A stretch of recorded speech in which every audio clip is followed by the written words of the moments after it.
We have a couple of folks coming in, and then we have some folks over on the left. If you could grab a seat, it would be fantastic.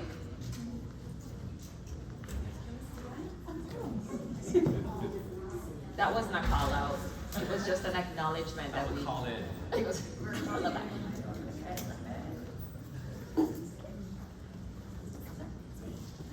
We are probably still going to get a couple people wandering in. If you're in a back edge seat and there's another seat available, you can kind of shove in so that those stragglers have a less awkward entrance. That would be great.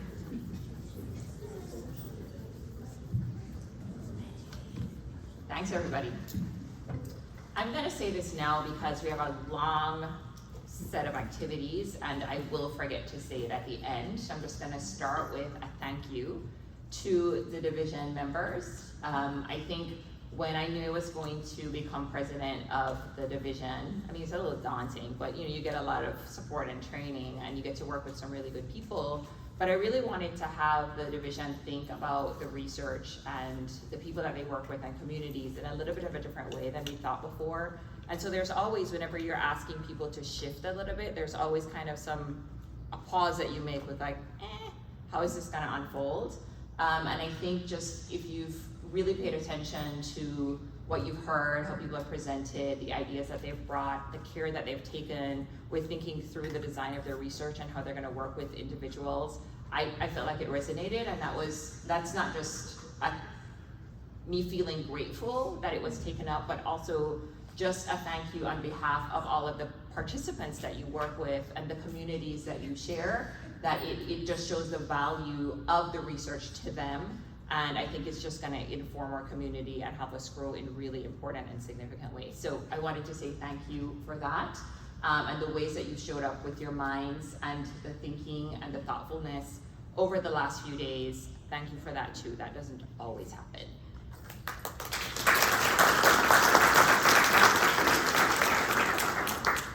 Okay, so let's just go. Trivia. All right, so we're winning these mugs today, and they are very nice. Come with gifts and candy. All right, trivia question. What is the name of Seattle's WNBA team? I see that hand first. That is correct. Okay, she's from Washington. I think if you have prior knowledge, that's fine. Like we study, that's really Some Seattle-based advantages. Carlton objects.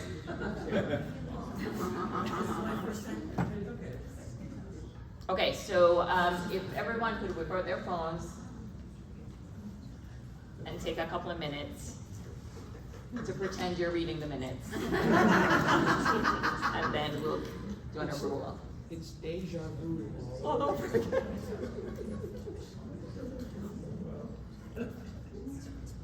Just look focused.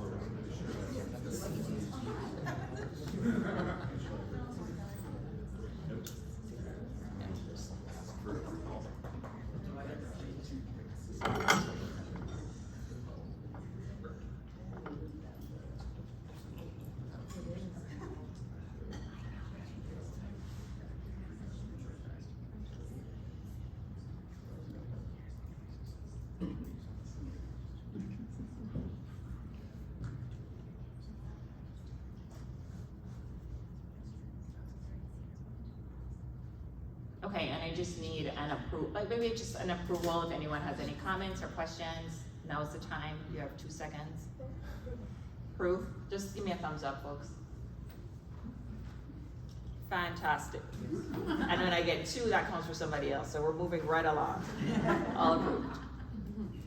All right, so this is a president's report, and I generally typically speak really quickly, but I'm gonna try to do this as clearly as possible. And the reason I'm doing this is that I wanna get you to Bev's talk and then out to some yummy food. And I think you've pretty much got what I have to say from the newsletters. So I'm just gonna kind of, speed talk. Okay, so the theme for this year was first, do no harm, rehumanizing educational psychology in order to do good.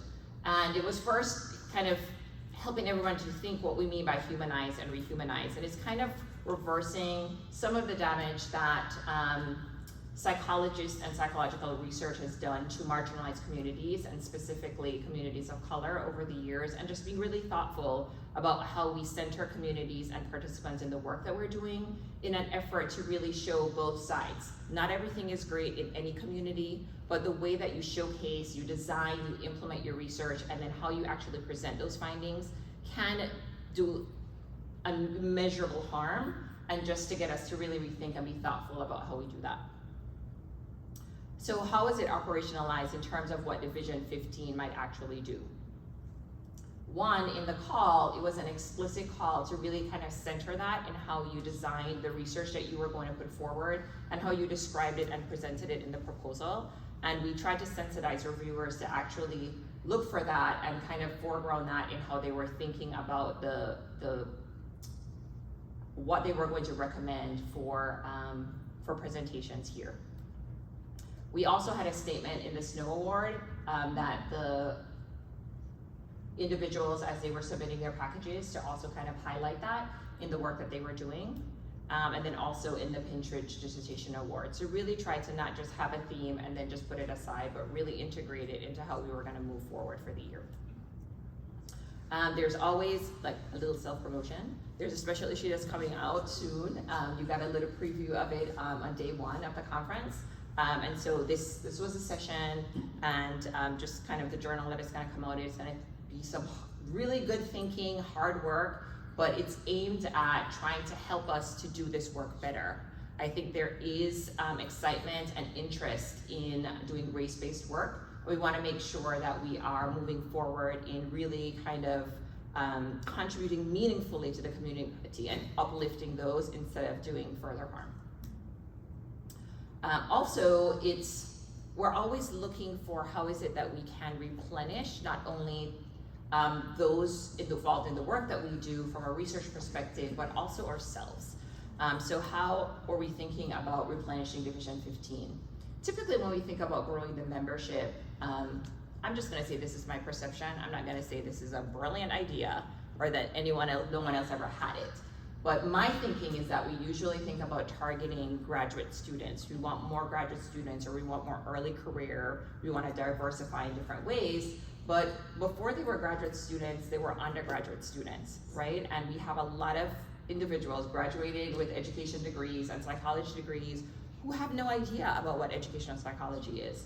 And so we thought about, well, what are some ways that we can get the word out? I think this is really cool because this came off a lot of Abby's thinking, even though I didn't explicitly have a conversation with you about it, but it's really kind of shaping who are we as educational psychologists and what is that message, and then making sure that others are aware of that as well. So Kelly put together a committee that was specifically charged with thinking through how to target universities and the gatekeepers in those universities in order to kind of get that message out and recruit individuals to connect to the Division 15 membership. A part of that is also making sure that we have the appropriate information materials that we can disseminate across the universities, and that's something that the committee is working on right now. So you can't do everything in a year, but you can start stuff. We also actively reached out and tried to invite undergraduate students to the conference, students who were in the area. We're not quite sure what happened. We really sent out a lot of calls to a range of universities. Maybe we did it too late, but we really just got interest from one university, Heritage University, and I hope you all got the opportunity to meet one or both of the students who were here. I think it was really a really valuable and informative experience for them. They were thinking of psychology in only one context, which is the psychology they see on TV. And the clinical psychologists that they work with, and I think this opened up their minds to think about psychology in multiple ways. And maybe they don't land on education psychology, but it was an opportunity for them to really think more openly and broadly about what the field has to offer. We also revived our graduate student ambassadors program, and graduate student ambassadors are graduate students at different universities who help to also spread the word about educational psychology at Division 15. we had a collective meeting with several members across multiple institutions in the US and internationally, and kind of gave them the charge to talk to create opportunities and forums at their universities to communicate what educational psychology is, how to get involved, etc., and then to kind of arm them with the tools that they needed. So we're yet to yield the benefits of that. We probably have to find a way to track that a little bit more effectively, but they were charged up, they're ready to go. Is anyone here a graduate student ambassador? Hey, there we go.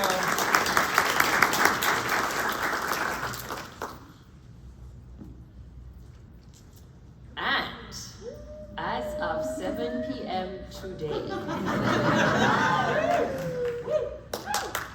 I'll be done. And in the true spirit of a Jamaican, at a relay, I will pass the baton to Jessica. And she knows how to take that baton and run. So she is ready to go. So Jessica, could you just kind of do the wave?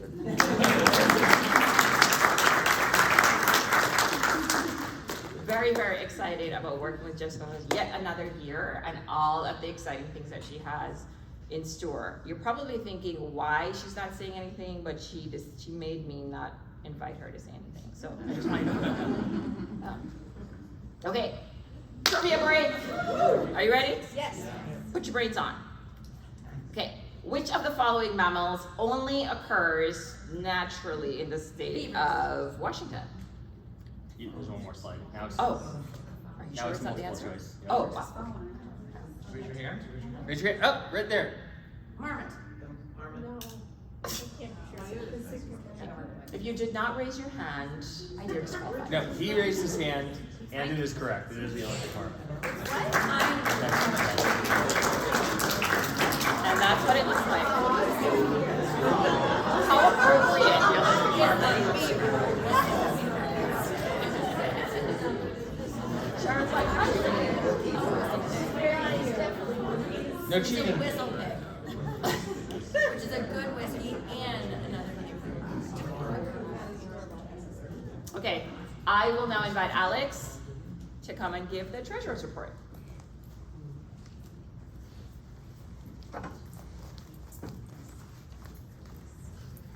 Hello. If you don't know me, I'm Alex, and I have been your treasurer for the last year. And at the end of this talk, I'm excited to pass the baton on to Annette, who will be your treasurer and is a treasure. Okay, so the kind of bottom line is Division 15 is in very good financial health. I will remind you that we basically have kind of 3 pockets of money. Our checking account, which has about $600,000 in it, it'll go down after the conference, but that's kind of our operating budget or kind of what we work with actively. We have about $275,000 in a short-term investment account and about $775,000 in a long-term investment account. That account has done very well. And so in total, our net assets are a little bit above 1.6 million, and those have remained steady over the past many years, but very good financial health. Most of that revenue, I should say, comes from Taylor and Francis royalties, so big credit to editors of EP, as well as, of course, your membership dues. So this is just a graph showing what I just told you from 2017 to June 2024. You can see our short-term savings have remained fairly stable. Our checking account is goes up and down. That peak you see was around 2020 and 2021 because of COVID, and now we're back down to kind of our normal levels, but very healthy. And then the long-term savings, the market has had a good year, so that's good. Questions up to there? Wait time. Good. So this is our income, expenses, and net income, and so this doesn't include earnings from investments. This is just kind of money we have coming in from Taylor and Francis and other sources, money we have going out, and then how much we're making. And so you can see our income over time is fairly stable. Again, around 2020, if you're involved in any publications, you know there was kind of a big peak. So our royalties peaked because people were sitting at home reading journal articles. And so now we're at about kind of 300,000, which has been stable. This is of June 2024, so that number may go up, but that's kind of, our income has been fairly stable. Our expenses have increased because of inflation, so we're kind of not immune to everything else. So you can see last year our spending went up. This year it looks lower because we haven't processed all of the conference costs yet, but you can expect it to be in the same zone. But overall, we always kind of end up having money left over. So we're bringing in more than we're spending, which is good fiscal practice. Yes, excellent. So as of January to June 2024, so kind of for 6 months, we've had $267,000 in income, $154 in expenses. My projection will be that about $40,000 will come in after the conference, just to, for all kinds of things, but we'll still be making a profit. And so the bottom line is Division 15 is healthy, currently operating well within our 2024 budget. So updates on just things that are happening with the treasurer position, and it's one of those things where I wish I had gotten more done, but I think I started a lot of really good things that Annette will also kind of go above and beyond for. So we have a much better improved record keeping system, both internally and in relation to APA. So hopefully you felt a little bit like your reimbursements are processed faster. We're still trying to get better at that, and if not, like I said, it's a work in progress. But it's becoming better and easier to track down, often it's not me, it's APA, which is what everybody says, but we're getting better at being able to track down kind of where things in the process are. And we hopefully, again, have started the process of having a clear communication with committees. So a priority, they know what their budgets are. We have a more formal kind of budget submission process, and we're working on that. And we're also going to periodically move money from checking. You'll remember that $600,000 pot where it was earning no interest. So we'll periodically deposit that into a short-term savings or money market account so it at least earns interest, like a high-yield account. We're working on updating our long-term investment strategy, and I'm sure we'll have updates about that for you. But our financial future looks really exciting because you just saw EP revenue, but we have the Handbook of Ed Psych coming out. We also have E3P, so there's going to be additional well-remunerated financial sources, which is also very good for the division. Okay, questions up to there? Yeah. Okay, so then passing the torch. Congratulations to Dr. Annette Pradis, who will be taking over as the treasurer. Stephen Tonks is not here, but he has been kind of involved in everything, incredibly helpful in teaching us how to do the job, thinking about processes, cannot thank him enough. Wade George, likewise, makes the job so easy and is so on top of things and has knowledge of policies like how you reimburse international people in a way that I hadn't thought about, which is really wonderful. And Annette is going to get to have this job for 3 years, which is really wonderful and will create more continuity in the treasurer line. The end. Okay, let me see other questions. All right, remember for trivia, it's whoever raises their hand first that I see. All right, go ahead. Answer, Chris. The mayor. Correct. This is the last sports-related question. That's low-hanging fruit for me. Name any pitcher. I saw them yesterday. All those guys are in the game. Annette. Brandon Miller. That's correct.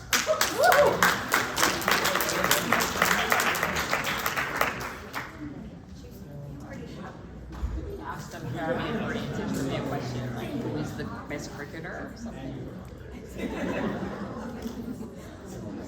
Biased question.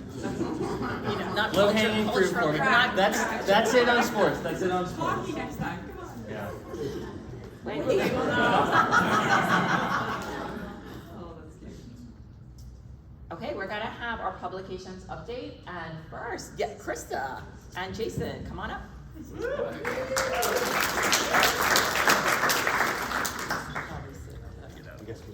Yeah, sure.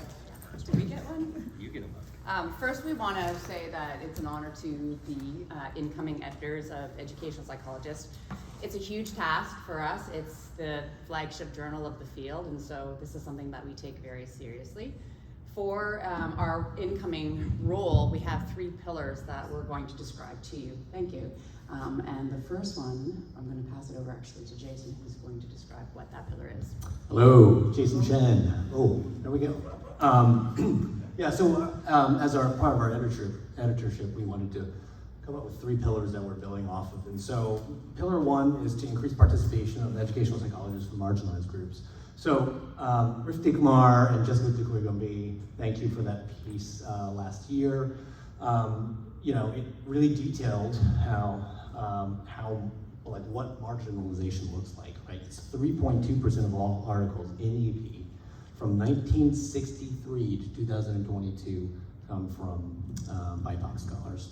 So we want to build on the good work that Jeff and Lisa have started with EP and really start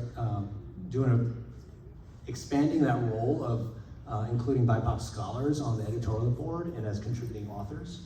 So Krista and I are really dedicated and leaning into that and trying to recruit for better diversity and inclusion in our editorial board and authors.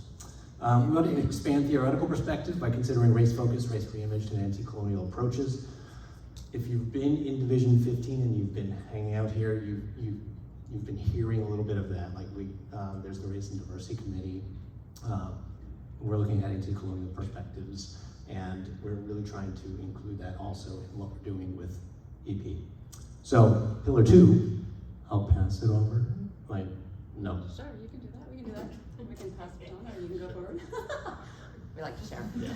Pillar 2, this is a good thing. We have a very good working relationship, is to broaden and increase submissions and readership of EP while maintaining strength in educational psychology. And so there's a number of components to this piece that are really important to us. The first is the notion that what we're doing in the field isn't in a silo, right?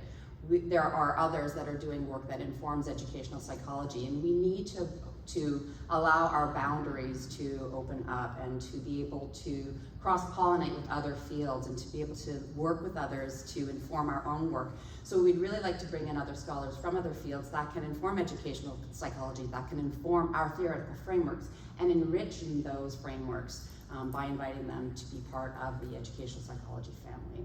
So that was part 1. We also would like to recruit authors from diverse fields to speak to educational psychology, focusing specifically on learning and instruction, but also looking at social justice, issues of social justice. And then the third piece, which is really important to me and for both of us, it's like this paying it forward notion. I had the pleasure of having Phil Winnie and Gail Sinatra as mentors for me as a graduate student and as an early career scholar, who both helped me to develop my own theoretical ideas and publish in Educational Psychologist. And that's one of the things that we think needs to occur more in schools, in graduate school, and for early career scholars as well, because there's all these courses that we take that are methods courses, statistics courses, here's how to write an empirical piece, but there's no training necessarily on how to write a theoretical piece. And so what we're going to be doing is we're going to be having how-to workshops. We'll be providing that mentorship that's really critical for scholars to learn how to write theoretical pieces for EP. So at conferences like APA, at Early, at AERA, we'll be holding those workshops and we'll be inviting everyone, and it'll be free to everyone to attend. It'll be interactive. We'll have panelists that talk about how to develop theory. And that way, we hopefully will see an increase in submissions that are of high quality from not only scholars that should be saying something, but scholars that don't think they have something to say. So that was really what we wanted to do as part of our second pillar, which leads us to our third pillar. All right, thank you. I wanted to really emphasize that last part that Krista said. I know a lot of folks, myself included, were like, I don't think I'll ever publish in EP, right? That just doesn't seem like a place that I could ever publish in. We want to, I mean, Krista's wearing polka dots and wearing a purple shirt. Like, we're approachable, and we want to those shoes and all. So we're trying to make it so that, like, we want to make these development workshops to make people like feel okay. Let's figure out how to do this. The third pillar is to grow the influence of special issues, but also maintain an appropriate balance with individual submissions. So what's interesting is we noticed that in half of the special issues that were published in 2018 to 2022, the intros and the commentaries had either low or no citations, mostly because these were like summaries, like, oh, here, let me just introduce what's gonna come and all that stuff. So obviously these aren't gonna get any citations, and it's something that we wanna change. And so one of the things that we'll do is really provide critical guidance to our guest editors. so that we can ensure that these intros and these commentaries are really forward-thinking and really focused on theory building rather than just sort of introductory. So we're hoping that that also helps to get more citations and hits in the journal. So if you have any ideas for special issues, or if you'd like to be involved in helping to put together those workshops as a panelist, we'd love to have you on board. And that's another thing that we'll be doing too. If you have a piece that you're not sure whether you should submit to EP, because a lot of people say, well, I spend 6 months writing these theoretical papers and they get rejected, where do I send it? We're more than happy and willing to provide guidance from the get-go before we send it out for submission, or before you even put together a full piece. So if you have even just ideas and you want to chat, we are here to listen and to help you. And that's our vision. Thank you.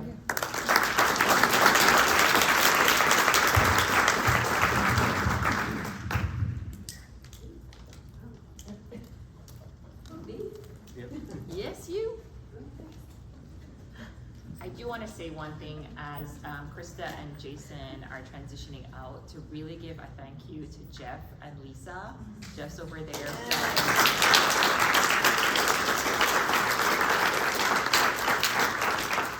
And Jeff, you're neither the baby or the bathwater. We're not throwing you out. We're keeping you around. It's the nicest thing I can do.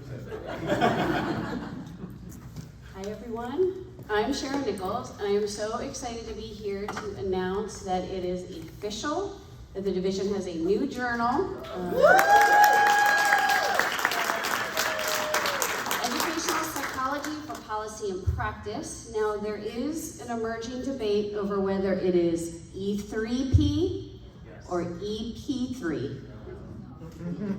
Okay, there may be a vote because, or maybe there might be another way to craftily refer to this new journal. Anyway, I'm really excited to be teamed up with Francesca Lopez as inaugural co-editors of this journal. And just in brief, just so you know what it took to kind of get here, I have to credit Dr. Nussbaum, Michael Nussbaum, that really kind of germinated in 2014, an AERA, I believe. I think it was in San Antonio that year, where we had a conversation, and he invited me to think about being part of starting a policy committee for the division, and I was doing work in that arena. And I said, sure, I don't know what to do or how to do it, but let's start it, let's try. And so for many years, with many people, and many people even in this room have been part of this endeavor, it's been a striving to figure out how do we connect educational psychology scholarship with education policy. It's not necessarily a natural marriage, but educational psychology research has so much to offer our understanding of policy, our understanding of how policy is implemented and its impact on the practices that are guided by those policies. So we care about practices, we care about the lives of our teachers and students, and really what the decision-making that goes on in those contexts is largely informed by the norms and the paradigms of the policies that guide them and that demand certain things from them. So our science can help illuminate what's working, what isn't working, how does it work, how does an implementation of certain type of policy, a disciplinary policy in a rural context play out in other contexts. So we can describe we use our rich theoretical frameworks to describe sort of how these things play out. So the policy committee got rooted in generating policy briefs as a way to kind of start helping us think about and putting forward ideas for educational psychology in the policy arena, but there's lots of questions that we grapple with. How do we do this? How do we select the topic areas or the policies that are salient and produce information for decision makers in a timely fashion? That's not easy.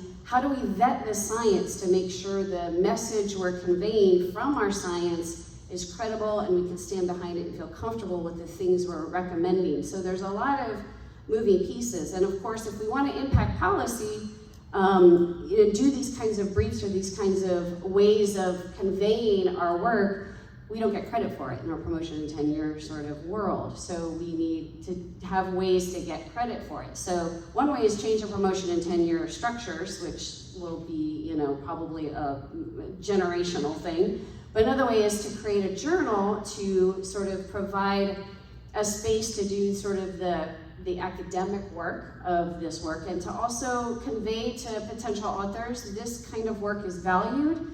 Think about types of research questions that are rooted in understanding policy, understanding the policies and the practices connections, and understanding how EdPsych can help with looking at those connections.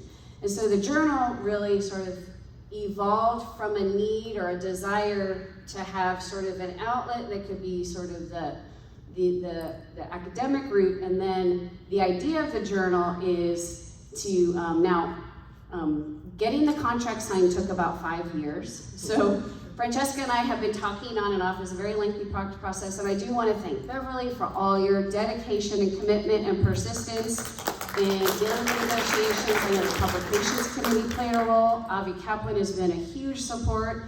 Gail Sinatra's, huge support. So there's so many people who have touched on this effort and really own this. This is a division thing, not a, so this is going to be really exciting. But the idea of what will be produced in the journal right now, so I say that because Francesca and I haven't even really spoken since the contract has been signed, and so there will be lots of things. APA Publishing is the entity that's going to be publishing the journal, so they'll be providing, of course, lots of resources, and we'll take some time to kind of learn how to get things set up and so forth. So be on the lookout for information more about the journal and the timing of things. In general, it's looking like they think we might start accepting manuscripts this January, with the goal of the first issue being next January.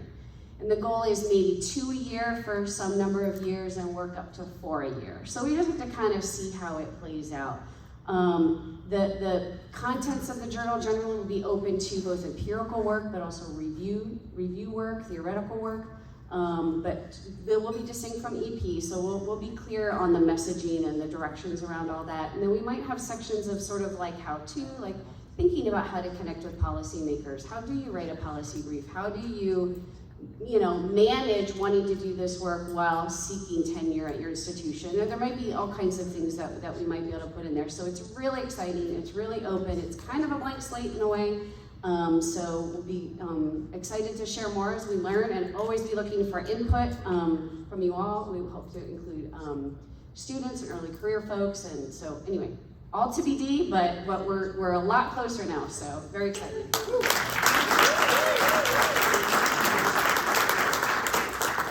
All right, quick trivia. First hand.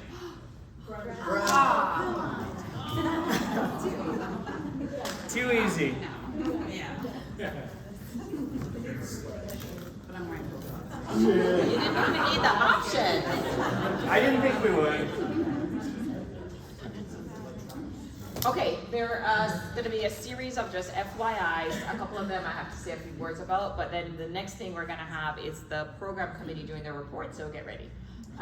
Christy's not here because I think she's doing something really useful and meaningful on a tour somewhere, and so she just wanted us to share this here, and it's shared. Okay. We're going to recognize folks. If you were here for the last,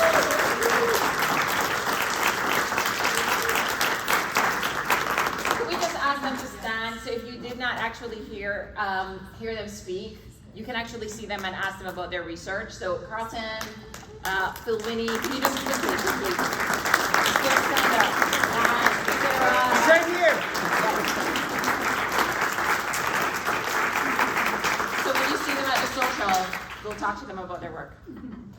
Our winners for this year are, Taya, are you here?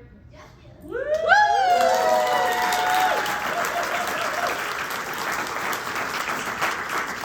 Is Brendan here?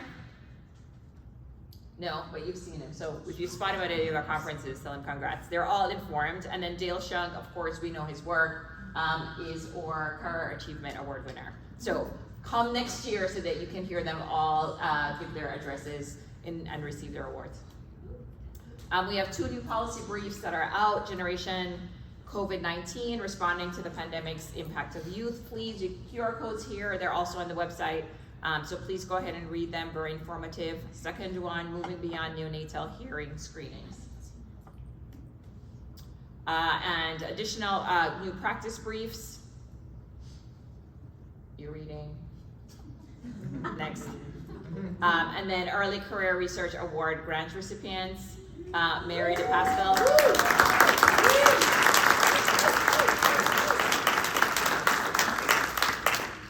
And Mika and Emily, I think, wanted us to do an honorable mention to Joanna Chaparro Moreno from Boston University for her her submission, which was apparently quite stellar, and said they just wanted to kind of highlight that one in particular. So if you know her, tell her that we bigged her up at the conference.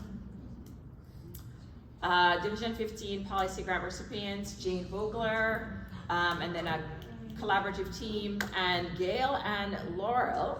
Congratulations. Do you have any other honorable mentions?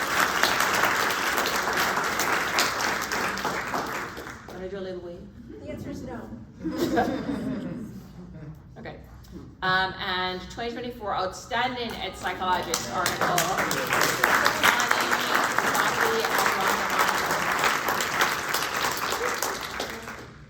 I know Rabathi was here at the conference. Is she here now? No. But please, if you do see them, please congratulate them. This is outstanding work that they did. And I'm not sure, they've been informed. Yes. Yes, they have been informed. Jeffrey Green.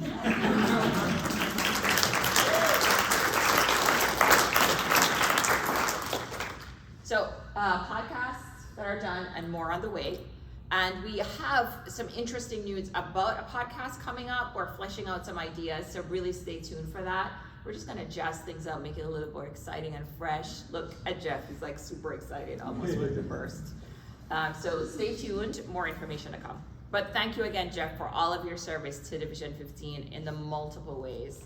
I think words don't express it sufficiently. I'm trying to find another word besides thanks that actually embodies gratitude in a more meaningful and wholesome way. And when I find it, I'm gonna go write it on your door. Okay, this is a big one. We are now accepting applications for an incoming co-editor. Courtney Hatton currently is the editor of Educational Psychologist and rolling off her position. So if this is your long life dream, now is the chance. And that's just what Division 15 does, create opportunities. I can speak as the former. It's not a difficult job, and you have a ton of help from Wade, and you get to move it in different directions. So definitely consider it. It's a cool gig. It's only 2 to 3 times per year, 10 hours an issue maybe, something like that. So The worst just part apply. is hounding the chair of the president for their fees. That's the worst part. Yeah. I mean, I just And moving right along, thank you for all of the other contributions to that plug. Big thank you to our outgoing leaders, Bev, who you'll hear from in a few minutes. Stephen, not here, please express thanks when you see him at any point. Caroline Wiley, not here as well. And Kelly, is Kelly here? Because they're early. So just want to say thanks for all the work that they did on the executive committee over the past few years for everyone. And that the leadership is strong, Division 15 is strong because of their work. So.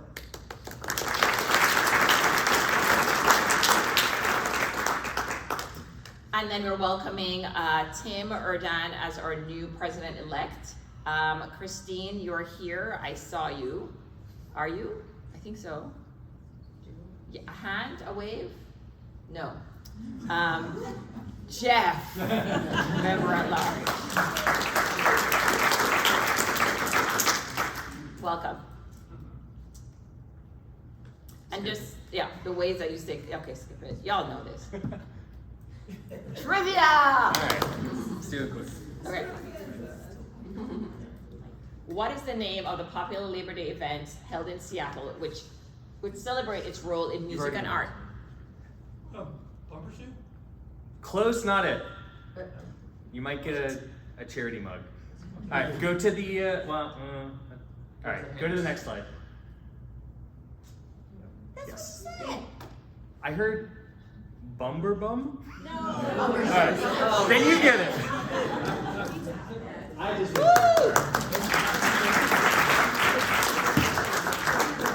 Oh, extra points. Who knows what a bumper shoot is? I don't. An umbrella. Is it an umbrella?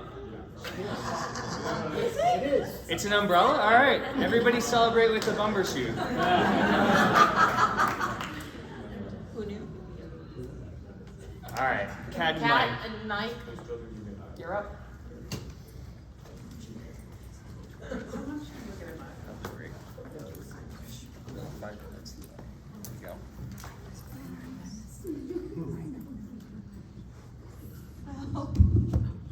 Can anybody tell I have imposter syndrome? Okay, so first I just wanted to say thank you to everybody who participated in this year's program. And I wanted to say what a pleasure it was to be a part of the process to manifest Dion's presidential theme. As you can see, there's been a lot of poster submissions, 261, and we were able to accept 203 with a 77.78% acceptance rate. As you can tell, in person, acceptance rate was a little bit lower, but we took advantage of the post-pandemic kind of situation, and we're able to accept more virtual posters instead. The presented sessions here is kind of an error. These are the numbers for submitted sessions, including critical conversations, symposia, invited address. The actual numbers presented are on the program, so please see the program. But I also wanted to make a mention that if you were behind the scenes like Mike and I were, you would know that implementation science is very much alive and well in the division. So it's pretty bright, in my opinion, and we're not really falling to a dark side. With that being said, I do believe in RCT. I do believe in implementation science in RCT. It's hard to do it very well, but I also understand that it's very hard to do qual and mixed methods very well as well. So any high quality methods would lead us to better, conversations, and I think we did that this year.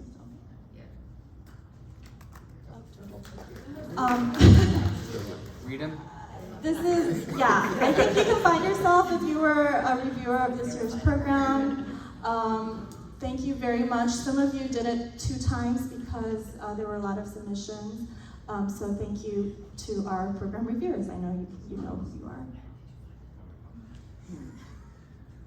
Okay, so my name is Mike Yoff, and I'm totally kidding. That's actually not my name. It's Mike Yo.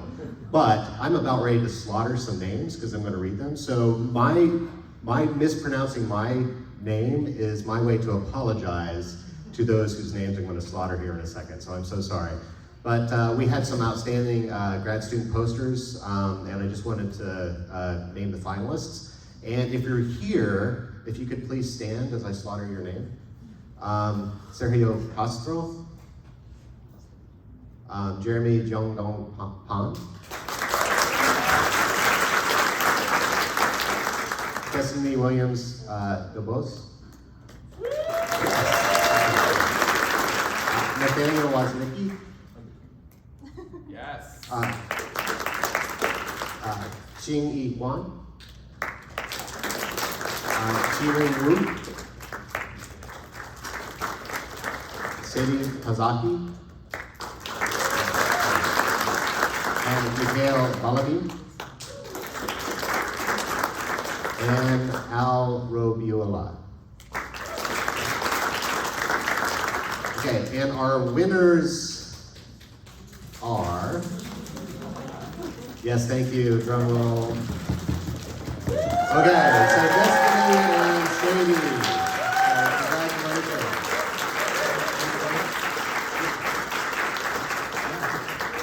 Yeah, if you could come forward, I think we have a small little gift for you guys. A little prize. Just to start. You get more than this. To be coordinated via email.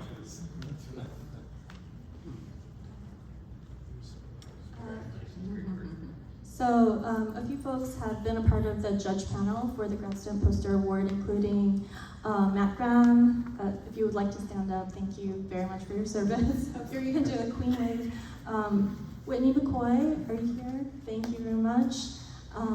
Jane Volker is here, and Angela White was not able to make it, but thank you all very much for your service. Whitney and Angela are also going to be incoming program co-chairs, so good luck. Huge thank you to Wade. You've been indispensable and just fantastic. Jane Peras was our grad assistant. She's not here at the moment, but she has done so much hard work and very essential to our team. Oh, yeah, no, absolutely. Jane's been amazing. Like, I know we paid her a bit of a stipend, and she has earned every single penny and more. I mean, that was money really, really well spent by the division. So thank you so much for the executive committee for funding her. And then finally, I wanted to personally publicly thank Kat. So this was, as you may know, that being program chair actually comes with a lot of rewards. There are a few tedious, unfun tasks as well, just a couple. But actually, it's been just a pleasure working with Kat, and that's been just an amazing part of that. So thank you so much, Kat. You've been great. And then finally,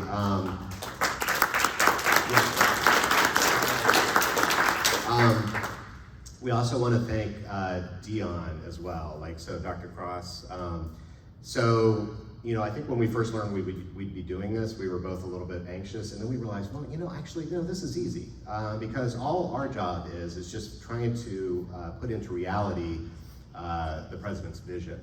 And she made that so easy. She had a very clear vision, very concrete things of what she wanted to do for this conference, and we've received a bit of feedback that this has been a good conference, and frankly, it started with Dion and her vision, so thank you so much for that. I would also say we communicated with her early and often, and she was also just extremely supportive and just a true pleasure to work with, so thank you so much. And thank you, Mike, for your leadership.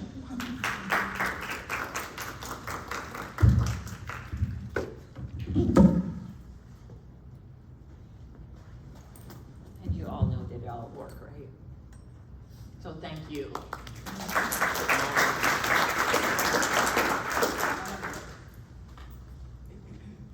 Hey everyone, I really wish I had walk-up music, that'd be cool. So I'm Ben Torsney. This is my third year as the chair or co-chair for the Claire Ellen Weinstein Graduate Student Seminar.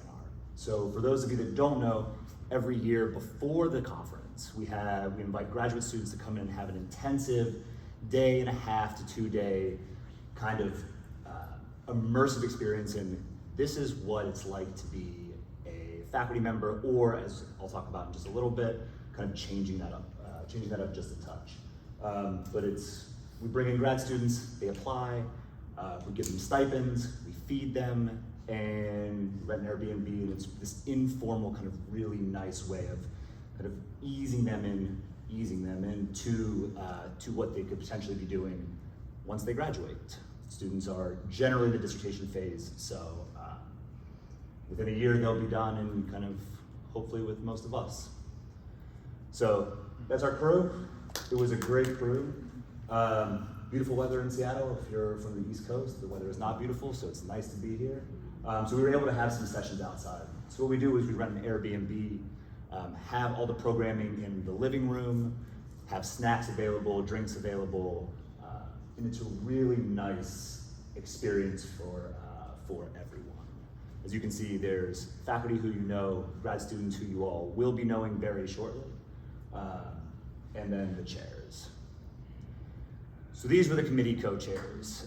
Me, this is my third and final year as the committee co-chair for this grad seminar.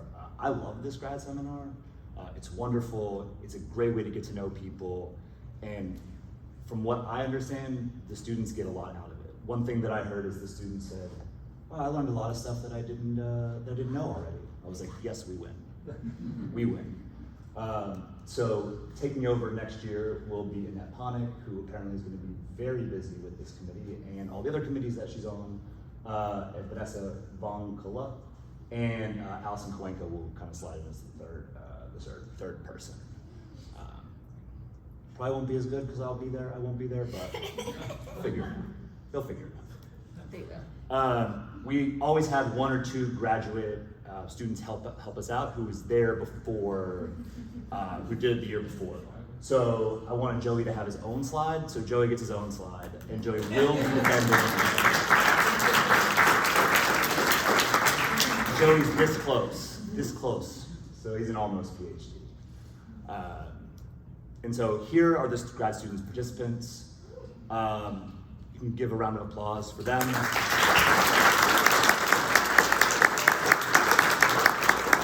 I'm not going to read their names. I'll give you a second to look at their names. Some of you may know them. If you don't know them already, I highly recommend knowing them because they are all awesome from top to bottom. We spent a lot of time figuring out who we wanted, and specifically, do they have need? What do their CVs look like? What will they add to this particular seminar?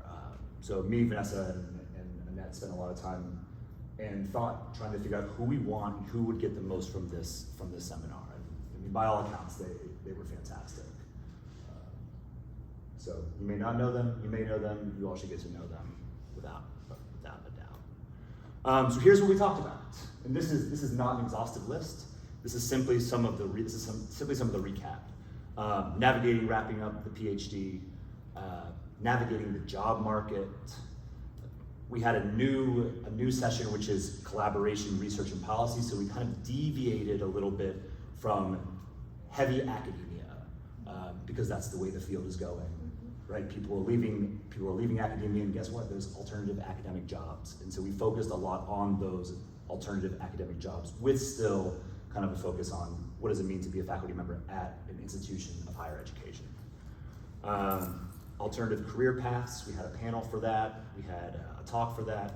Maintaining your well-being, for those of you that I know, well-being is something that's not easily maintained in our jobs when we're constantly asked to do a lot of things. How to get a grant, excellent session, and then we had a couple panel discussions from scholars in the field currently, and we had, like I said, an alternative academic career panel.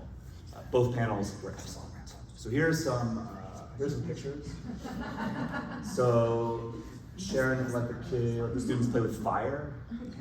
So we burned things, which is always a good time. What were they burning? Critical cash thoughts when they're writing this very good. So we burned things.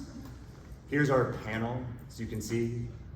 Excellent group of scholars on the panel. A lot of wonderful insight, great conversation.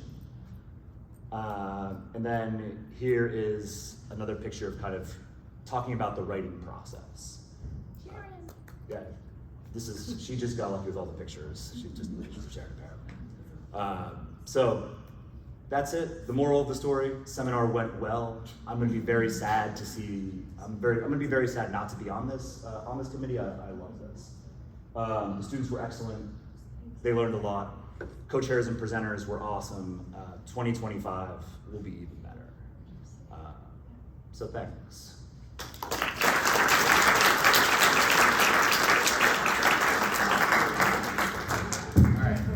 So we're just wrapping up the business meeting here. We're gonna be a little bit tight on time in between. So after this, gonna invite everybody to stand up, walk around, walk up and grab swag, and then go sit down. I can tell you that Bev earned every minute of her presidential speech. So we're gonna make sure she gets that full time. We have plenty of time to get downstairs to Alder & Ashe, which is connected to this hotel. So nobody really has to go back. I am gonna go change because I don't wanna wear this stuff anymore. I do wanna have a really quick shout out for people that made this year really special, that it was really, really hard to do without. The program chairs, if anybody has a spare 100 hours projected in an upcoming year, please volunteer for this role. But Kat and Mike just did an incredible job. This is a really tough job. And then beyond everyone went above and beyond in their presidential year. So thank you for all of your time and everything. That's great. And then You should just give a stand up for me. we don't even-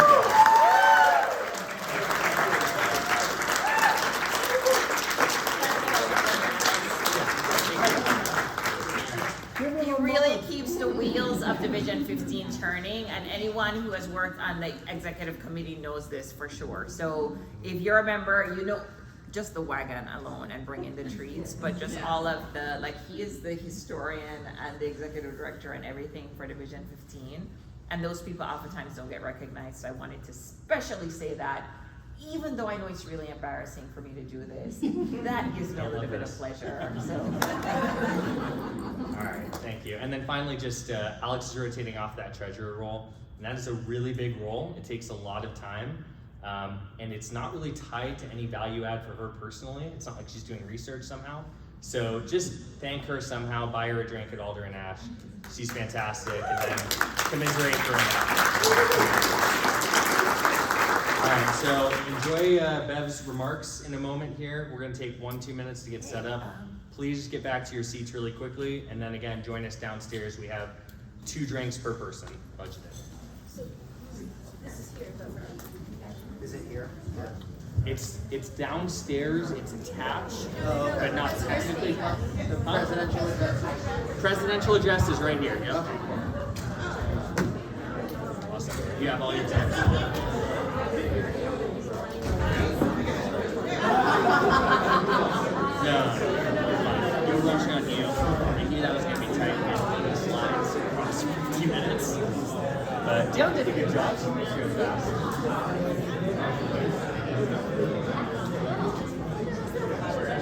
See, and I don't think it's very unnatural actually.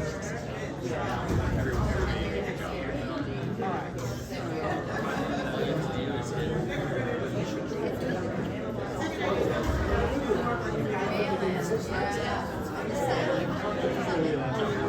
you plugged in. You plugged in a charger.